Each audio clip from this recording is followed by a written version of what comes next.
Welcome to the Scars Institute Exploration Podcast. Today's podcast is Hell as Other People.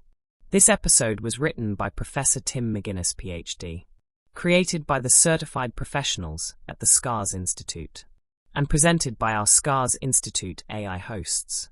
This podcast introduces important information to help you learn and better understand about scams and fraud, scammers, and cybercrimes. But even more, they are about helping scam survivors learn how to overcome the trauma they cause and how to embark on their journey of recovery. Our Scars Institute podcast series helps victims and survivors better understand how these crimes happen to them and how to address the emotional and psychological challenges that result from their experience. We hope it helps you learn to recover and be safe online. Make sure that you subscribe to our channel to hear all of our podcasts and enlightening videos. And remember that we are here to help you to recover from these experiences. And now, Hell as Other People. Welcome to this Scars Institute exploration. Today we're opening up a topic that is profoundly difficult, but it's absolutely vital for anyone recovering from a scam or financial fraud. It really is. We're going to be talking about the pain that's inflicted, not by the criminals who, started the trauma, but by everyone else. Right. The people, the systems, even the places you're supposed to go for help.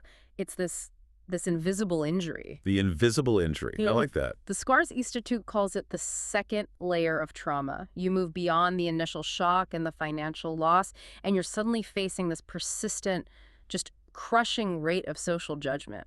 It's an existential crisis that's wrapped up inside a financial crime. And the backbone for our discussion today is a really powerful piece of analysis from the Scars Institute magazine, Scams NOW. That's right. We're leaning heavily on an article called Hell as Other People, Jean-Paul Sartre Analysis of Judgment. And we have to give explicit credit here. Absolutely. The principal author is Professor Tim McGuinness. That's Ph.D., DPhil, MCPO, Menth. He's an anthropologist, scientist, polymath, and of course, the director of the Scars Institute. So what this article is really about is understanding how you navigate this feeling of being perpetually exposed and defined by one single traumatic event. It's about that lasting damage, that feeling of objectification, the loss of agency that goes on long after the scammer is gone. Our goal here is to give you the understanding you need to start dismantling that social prison. So if you're listening and you feel like the world sees you as a punchline or maybe a cautionary tale instead of a human being, then this exploration is for you.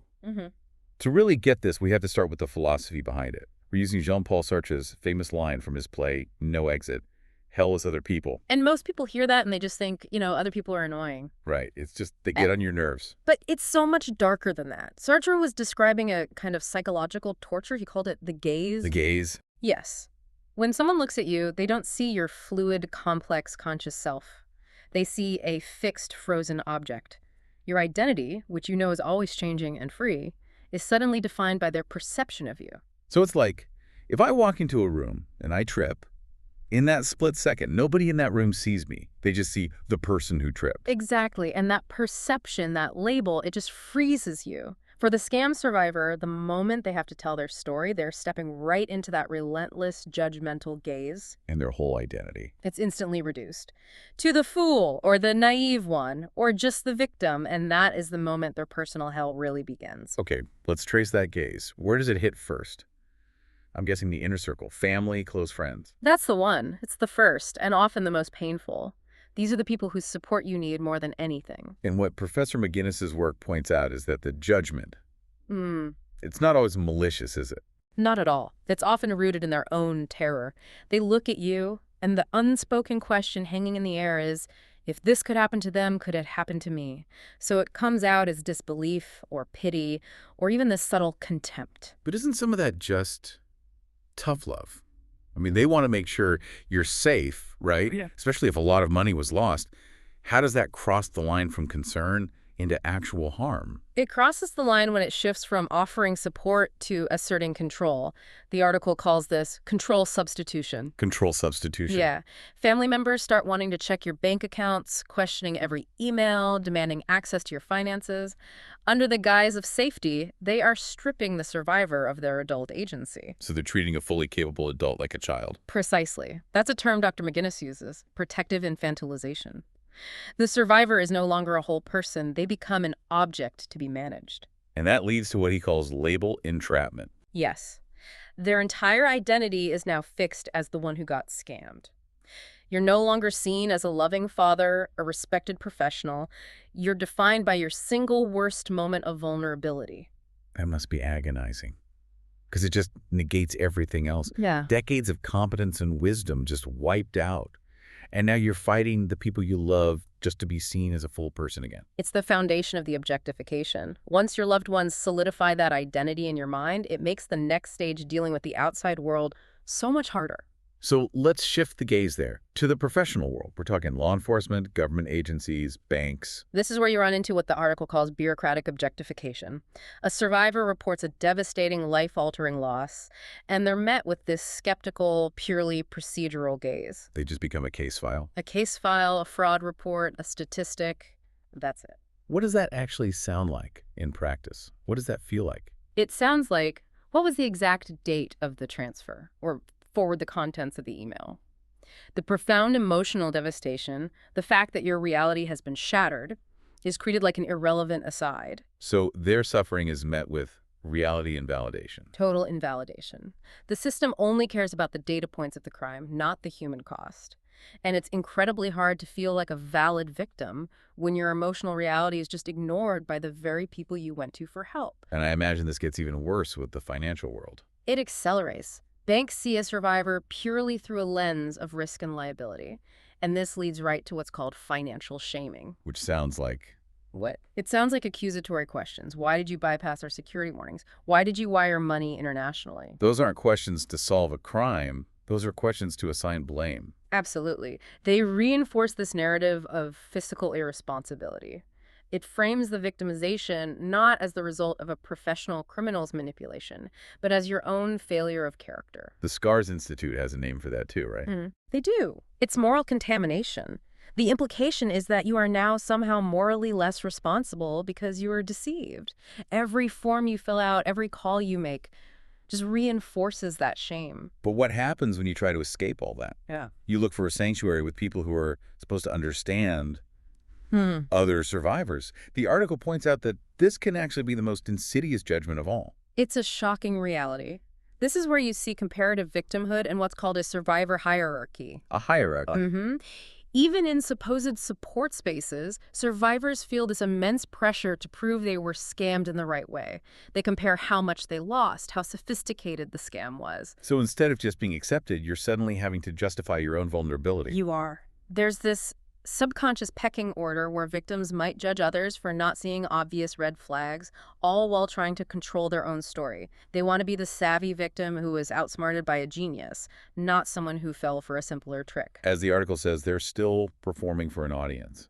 Exactly. You go seeking freedom from the gaze, and you find you're still trapped, still performing. You've just brought the hell of the outside world inside the supposed safe space. Which I guess leads to the core of Sartre's whole argument. Yeah. The ultimate prison is the one you end up building for yourself.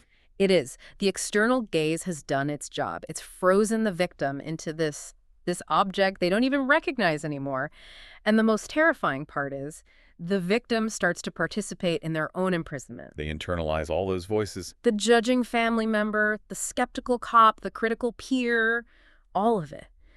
Their criticism becomes self-directed, and it fuels this destructive self-blame loop. That's internalized judgment. The victim becomes their own jailer, relentlessly replaying events, not to learn, but just for self-punishment. They stop trusting their own instincts. They basically confirm the world's verdict that they are fundamentally flawed. So, if the chains are made of perception and self-blame, how do you break free? The article calls it an existential rebellion. What are the first steps? The rebellion starts with awareness. So, step 1, recognize the gaze for what it is. You have to understand that external judgment is almost never actually about you. Wait, how is it not about me? I'm the one who lost the money. Because the judgment is almost always a product of the observer's own fear. It's what psychologists call defense projection.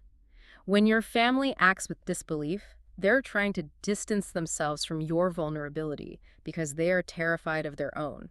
Their judgment is a shield to make them feel safe. You're just the mirror. That completely reframes it. It stops being about my worth and starts being about their fear. Wow. Okay, what's step 2? Step 2 is an act of defiance. Reclaim narrative authority. Or you could call it self-authorship. You cannot control how others see you, but you absolutely must reclaim control over how you see yourself. And the article gives a really practical way to do that, to fight that label entrapment. It does. It suggests you sit down and consciously list 10 positive qualities you have that have nothing to do with the scam. Are you loyal? A great cook? Funny? Resilient? That list is an act of existential revolt. It is proof that you are more than the box the world tried to put you in. Okay, so if the first 2 steps are internal work, what's the third external piece? The third, and maybe the most vital step, is to find a healing gaze. That poisonous judgment needs an antidote. You have to seek out supportive environments. Curated support groups, therapists. Right. Places that offer a compassionate self-gaze and reflect your true strength back to you. This is what the article calls worth reconstruction.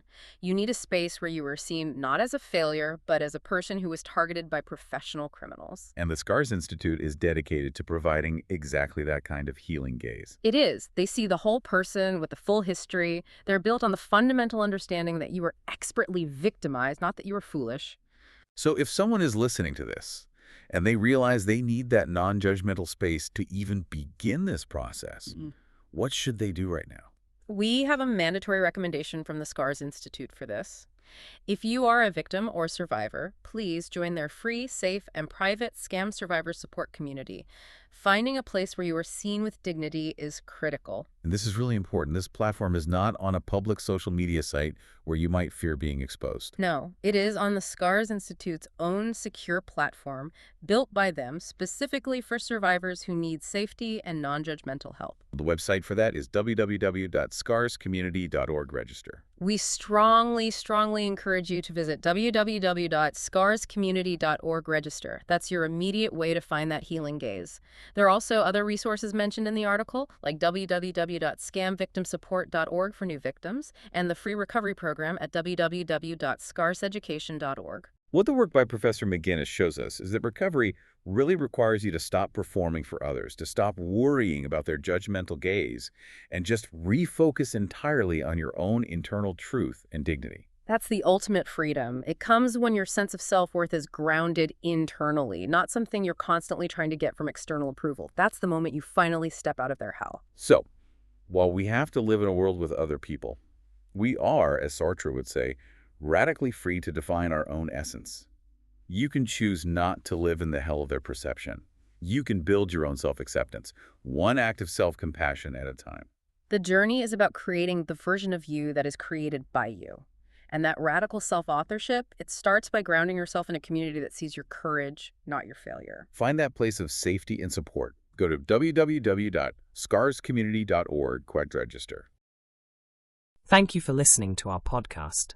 On behalf of the whole Scars Institute team, we hope this has helped to provide a deeper understanding of this important topic. Remember to subscribe or follow us to stay informed of all our articles, publications, and videos as they are released. Please tell us what you think of our podcasts by leaving us your comments. Your feedback is how we know if we are helping.